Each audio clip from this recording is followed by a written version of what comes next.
Hello friends, welcome to Ignite Academy. Welcome to this new fresh session of Current Connect. ठीक आहे, तर या एपिसोडमध्ये आपण आजच्या QS वर्ल्ड रँकिंग बद्दल चर्चा करणार आहोत. एज्युकेशन फील्डमध्ये एक ट्रस्टेड अशा प्रकारची कंपनी आहे ज्याचं नाव आहे क्वाक्वारेली सायमंड्स. QS कुठली कंपनी आहे तर UK मधली कंपनी आहे आणि हे हायर एज्युकेशन्सला रँकिंग देण्याचं काम करतात. तर या वर्षी नेमक्या कशा प्रकारच्या रँकिंग्स त्यांनी दिलेल्या आहेत, इंडियाबद्दल काय काय गोष्टी तिथे आपण बघू शकतो, एज्युकेशन स्पेशली हायर एज्युकेशन बद्दल या सगळ्या गोष्टींची चर्चा आपल्याला या आजच्या करंट कनेक्टच्या एपिसोडमध्ये करायची आहे. सो मी मंगेश कुलकर्णी या एपिसोडमध्ये आपल्या सर्वांचं स्वागत करतो. सो डायरेक्टली आपण स्टार्ट करू. QS world university ranking UPSC मध्ये आणि MPSC मध्ये GS पेपर 2 मध्ये आपल्याला याचा रेफरन्स बघायला मिळणार आहे.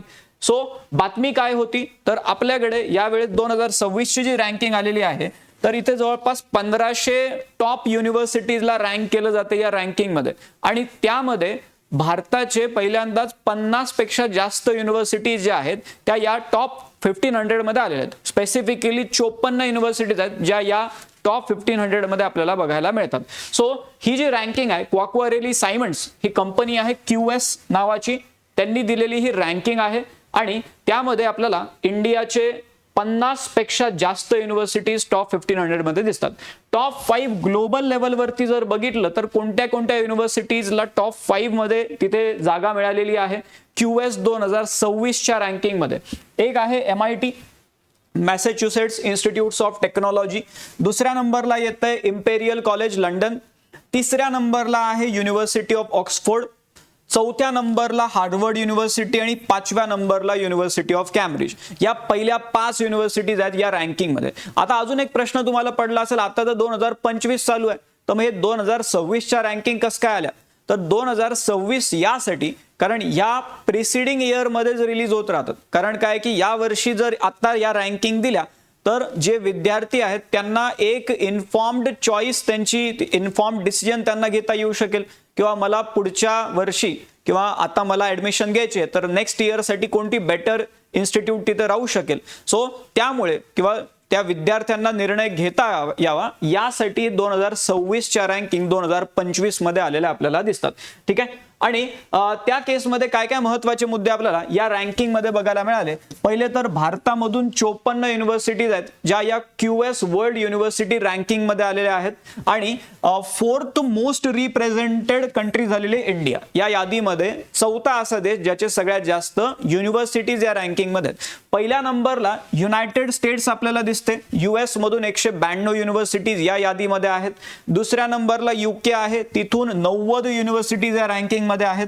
तिसऱ्या नंबरला मेनलँड चायना, जो प्रॉपर मेनलँड चायनाचा भाग आहे, बाकी आयलँड्स वगैरे नाही, मेनलँड चायना, तिथून 72 युनिव्हर्सिटीज या रँकिंग मध्ये आलेल्या आहेत. या तिघांनंतर इंडिया येत आहे. त्यासोबतच काही नवीन युनिव्हर्सिटीज देखील ज्या मागच्या वेळेस या यादीमध्ये भारतामधून नव्हत्या त्या नवीन युनिव्हर्सिटीज देखील या यादीमध्ये यावेळेस ऍड झालेल्या आहेत. अशा 8 नवीन इंडियन इन्स्टिट्यूशन्स आहेत ज्या नवीन फ्रेश एंटर झालेल्या आहेत या यादीमध्ये आणि अशा नवीन इन्स्टिट्यूशन्स येण्याच्या त्या पद्धतीमध्ये सगळ्यात जास्त नवीन एंट्रन्स जे आहेत ते देखील भारतामधूनच आलेले आहेत. ठीक आहे, आता नेमक्या त्या 8 कोणत्या युनिव्हर्सिटीज आहेत त्याबद्दलही आपण बोलू, पण त्याआधी अजून काही ह्या महत्वाच्या फॅक्ट्स आपल्याला इथे दिसतात. टॉप 1500 मध्ये तर आपण म्हणलं आपल्या 54 आहेत, बट त्यासोबतच टॉप 250 मध्ये त्यातल्या आपल्या 6 इंडियन इन्स्टिट्यूशन्स या टॉप 250 मध्ये आपल्याला दिसतात.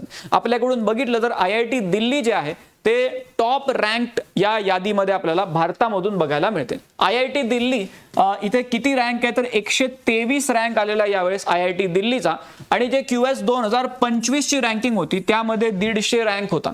म्हणजे एक बऱ्यापैकी जंप आता IIT दिल्लीने घेतलेली आहे. त्या पाठोपाठ आपल्याला IIT मद्रास हे बघायला मिळते. यावेळेस किती रँक आहे तर 180 रँक आहे 2026 च्या यादीमध्ये. त्याआधी 227 रँक होता 2025 च्या यादीमध्ये. ठीक आहे, त्यामुळे हे पहिले 2 आपल्याला IIT दिल्ली आणि IIT मद्रास हे बघायला मिळतात. इथे एक प्रॉपर कंपॅरेटिव्ह PIBच्या पेज वरती आलेलं होतं किंवा 2026 मध्ये काय रँक आहे 2025 मध्ये काय रँक होता. जसं IIT दिल्लीचा 123 रँक आहे यावेळेस, मागच्या वेळेस 150 होता. IIT बॉम्बे जे आहे हे मागच्या वेळेस 2nd नंबरला होतं 129 रँक होता, म्हणजे या वेळेस 129 आहे, मागच्या वेळेस रँक 118 होता त्यांचा, ठीक आहे. IIT बॉम्बे, त्यानंतर IIT मद्रास 180 रँकवर आहे, 227 होता मागच्या वेळेस. त्यानंतर IIT खरगपूर यावेळेस 215 रँक आहे, मागच्या वेळेस 222 रँक होता. IISc बेंगलोर 219 रँकवर आहे, मागच्या वेळेस 211 रँक होता. मग टॉप 5 मध्ये जर बघितलं तर आपले IIT Delhi, IIT Bombay, IIT Madras, त्यानंतर IIT खरगपूर आणि IISc बेंगलोर. त्यानंतर मग IIT कानपूर येते 222 ला, युनिव्हर्सिटी ऑफ दिल्ली DU जे आहे ते 328 ला आहे, IIT गुवाहाटी 334 ला आहे, IIT रुरकी जे आहे ते 339 आणि अन्ना युनिव्हर्सिटी जे आहे ही 465 ला आहे. हे टॉप 10 झाले आपल्याकडचे, ठीक आहे. आता नवीन जे ऍड झालेले आपण म्हणलं किंवा जे मागच्या वेळेस या यादीमध्ये नव्हते असे नवीन पण ऍड झालेले आहेत. मग ते कोणते कोणते आहेत? मग त्यामध्ये IIT गांधीनगर, त्यानंतर लवली प्रोफेशनल युनिव्हर्सिटी, त्यानंतर Kalinga institute of industrial technology, Ashoka university, Galgotia university, त्यासोबतच शिव नादार युनिव्हर्सिटी, क्राइस्ट युनिव्हर्सिटी आहे बेंगलोरची ती पण ऍड झालेली आहे, डीम युनिव्हर्सिटी. त्यानंतर Manav Rachna international institute of research and studies हे देखील या यादीमध्ये यावर्षी नवीनच ऍड झालेलं आहे, ठीक आहे. तर या झाल्या काही महत्त्वाच्या फॅक्ट्स. आता नेमकं ही रँकिंग बनवताना नेमक्या काय काय पॅरामीटर्स वापरल्या गेलेल्या आहेत. पॅरामीटर्स म्हणजे कशाच्या आधारावरती ही रँकिंग आलेली आहे. तर यामध्ये आपल्याला या काही पॅरामीटर्स इथे दिसतात. आपल्याला MCQ एक्झाम्स मध्ये, UPSC मध्ये तर ऑलरेडी अशा प्रकारचे प्रश्न आधी पण आलेले आहेत. जसं इज ऑफ डुईंग बिझनेसची जे नेमके काय काय इंडिकेटर त्या यादीमध्ये, त्या इंडेक्समध्ये वापरले गेलेले आहेत ते विचारलं होतं एकदा, राईट. सो इन दॅट केस आपल्याला हे माहिती पाहिजे किंवा काय काय पॅरामीटर्स आहेत आणि प्रत्येक पॅरामीटरला काय काय वेट दिलं गेलेलं आहे. जसं इथे बघितलं आपण तर learning environment on campus, academic reputation या मुद्द्यांना 30% वेटेज आहे. अकॅडमिक रेप्युटेशन आणि लर्निंग एन्व्हायरमेंट. त्यानंतर एखाद्या हायर एज्युकेशन इन्स्टिट्यूशन मध्ये किती प्रमाणात रिसर्चचं काम केलं जाते याला देखील मोठं वेट इथे दिलं जाते. इम्पॅक्टफुल रिसर्च म्हणजे त्या इन्स्टिट्यूटमध्ये नेमकं काही रिसर्च चालू आहे का आणि त्याबद्दलचे काही सायटेशन्स आलेले आहेत का, सायटेशन्स फॉर रिसर्च पेपर याला 20% वेटेज आहे. त्यासोबतच जे इंटरनॅशनल रिसर्च नेटवर्क्स आहेत त्या नेटवर्कचा ते इन्स्टिट्यूशन भाग आहे का याला 5% वेटेज दिलं गेलेलं आहे. तसंच डायव्हर्सिटीला देखील फोकस केलं गेलेलं आहे. म्हणजे स्टुडंट डायव्हर्सिटी, वेगवेगळ्या भागामधून विद्यार्थी तिथे शिकायला येत आहेत, त्यासोबतच वेगवेगळ्या भागांमधून फॅकल्टी तिथे शिकवायला येत आहेत, इंटरनॅशनल फॅकल्टीज आहेत. तसंच स्टुडंट काउंट रेशो जो आहे, फॅकल्टी आणि स्टुडंट काउंट, तो देखील तिथे बॅलन्स्ड आहे का हे पण बघितलं जात आहे. सो या सगळ्याला 10% वेटेज दिलं गेलेलं आहे. तसंच स्टुडंट आउटकम म्हणजे एवढं सगळं झाल्याच्या नंतर त्या विद्यार्थ्याला त्याच्या करिअरमध्ये फायदा झाला का, स्टुडंट आउटकम याला देखील बऱ्यापैकी वेटेज आहे. जसं एम्प्लॉयर रेप्युटेशन हे किती 15% आपल्याला इथे बघायला मिळते. एम्प्लॉयर रेप्युटेशन किती 15% ला आहे. त्यानंतर स्टुडंट प्लेसमेंट जे आहे ते 5% ला आहे, ठीक आहे. सो एम्प्लॉयर रेप्युटेशन म्हणजे त्या कॉलेजची एम्प्लॉयर्स म्हणजे कंपन्यांमध्ये जी रेप्युटेशन आहे त्याला तिथे 15% वेटेज आहे. स्टुडंट प्लेसमेंटला 5% वेटेज तिथे दिलेलं आहे.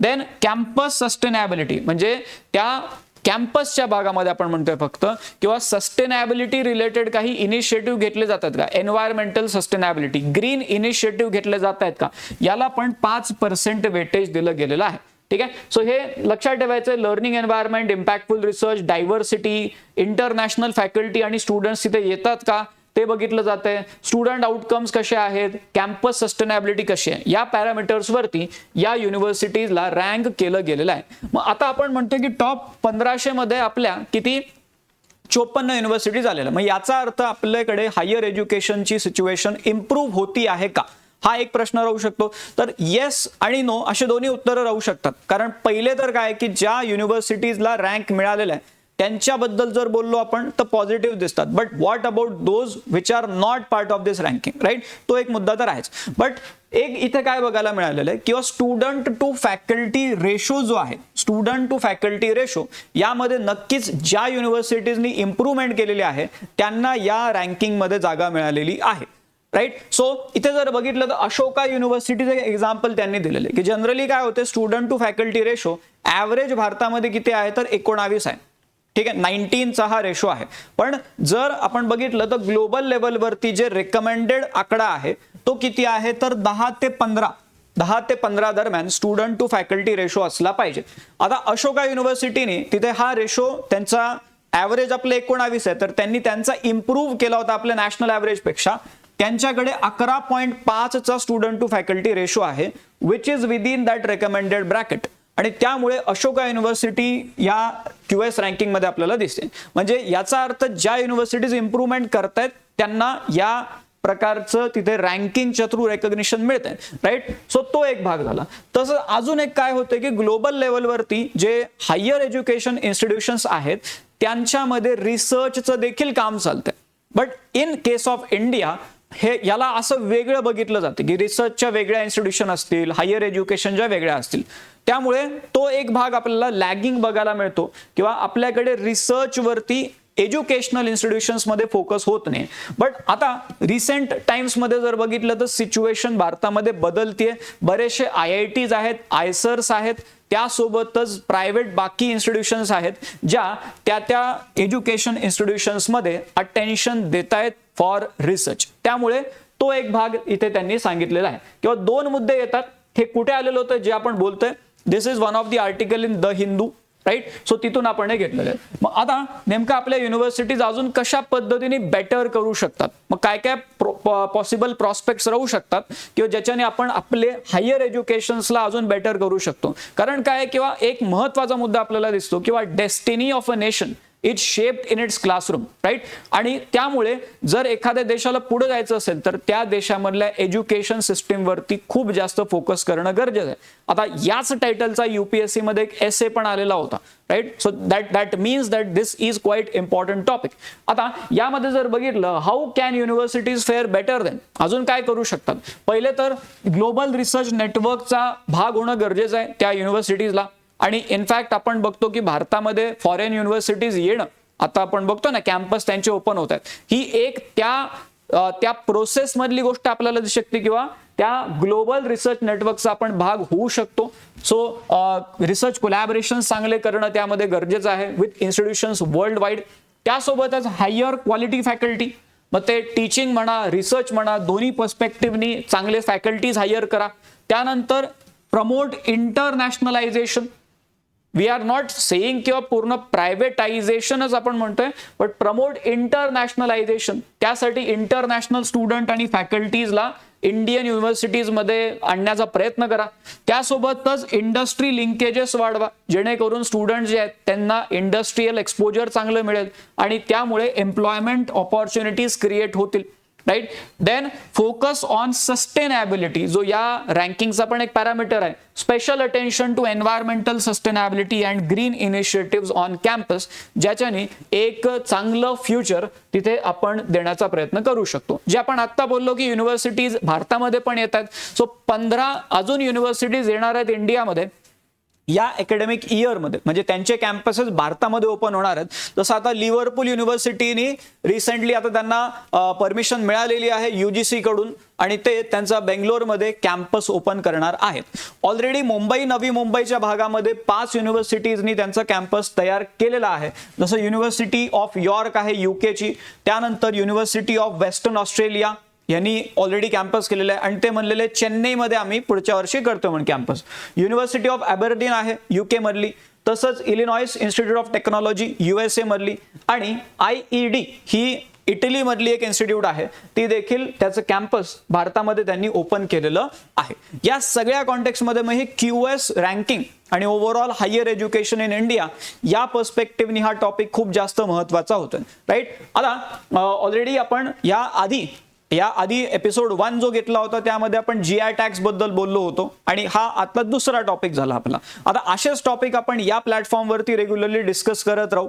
इग्नाइट अकॅडमीचे ऑलरेडी बाकी प्लॅटफॉर्म्स बद्दल तुम्ही ऐकलं असेल. आता हा आपला जो UPSC MPSC चा प्लॅटफॉर्म आहे यावरची आपली ही नवीन सिरीज आहे, त्यामुळे सगळ्यांनी रेग्युलरली फॉलो करत राहा आणि त्याच सगळ्या प्रोसेसमध्ये आपण काय करत राहू किंवा हा टॉपिक तर बोलतोच आपण, त्यासोबतच आपण रोज एक प्रश्न पण सोडवत राहू त्या पर्टिक्युलर टॉपिकवरचा. मग तो PYQ जर तसा आला असेल तर तो ऍड करू, नाही तर प्रॅक्टिस क्वेश्चन म्हणून त्याला ऍड करू. आता हा एक प्रॅक्टिस क्वेश्चन आहे जो करंट टाइपच्या प्रश्नांमध्ये विचारला जाऊ शकतो किंवा which of the following is not a parameter used in QS 2026 university ranking.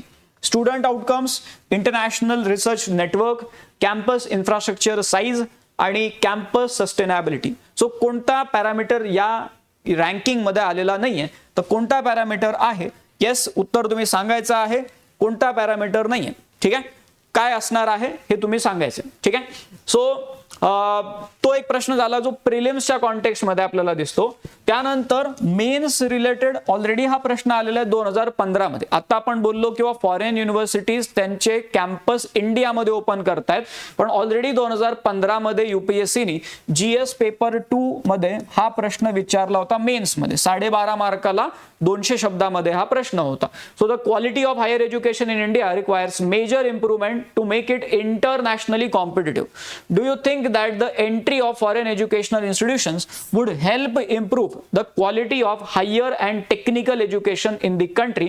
याला तुम्हाला डिस्कस करायचं आहे. ठीक आहे, यावरती नेमकं तुम्हाला काय वाटते, काय पॉसिबल ऑप्शन्स असले पाहिजे या रिलेटेड रिसेंटली एक द हिंदूमध्ये आर्टिकल पण आलेलं होतं, त्याचाही रेफरन्स तुम्ही घेऊ शकता. आणि ओव्हरऑल नेमकं कशा पद्धतीने हा मुद्दा तुम्ही बघताय हे तुम्हाला कमेंट सेक्शन मध्ये सांगायचं आहे. ठीक आहे, सो इथपर्यंत आपण QS रँकिंग बद्दलचा हा करंट कनेक्टचा एपिसोड बघितला.